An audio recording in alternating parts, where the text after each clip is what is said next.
का जाने कहा दई बाली कलन कहानी में, का जाने कहा दई बाली कलन कहानी में। देवरे निकाला तावे पानी जवानी में, देवरे निकाला तावे पानी जवानी में। का जाने कहा दई बाली कलन कहानी में, का जाने कहा दई बाली कलन कहानी में। देवरे निकाला तावे पानी जवानी में, देवरे निकाला तावे पानी जवानी में।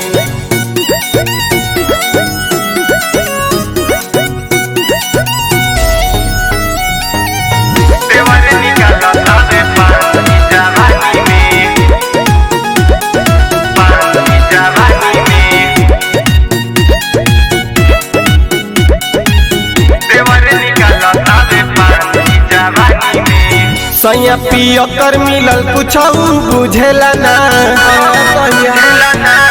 कैसे काटी हो रतिया कटलो कटेला ना। सैया पियो कर मिलल कुछ बुझेला ना, कैसे काटी हो रतिया कटलो कटेला ना।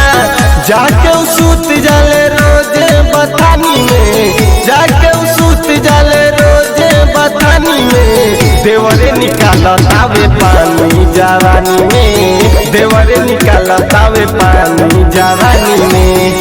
देवरे निकाला तावे पानी जवानी में, पानी जवानी में।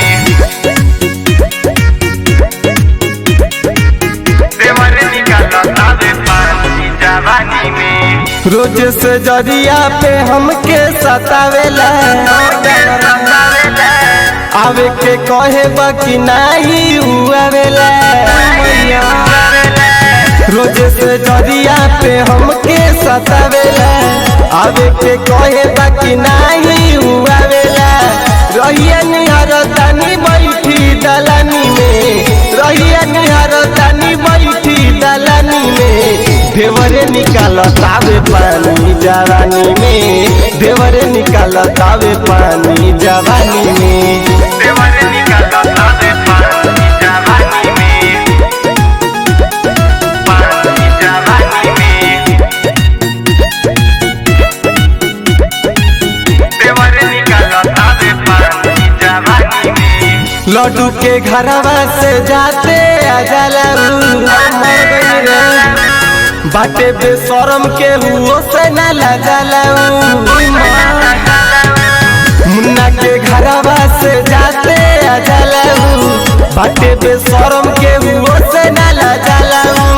बहिया पकड़ के ले जाले पलानी में, बहिया पकड़ के ले जाले पलानी में। देवरे निकाला तावे पानी जवानी में, देवरे निकाला तावे पानी जवानी में।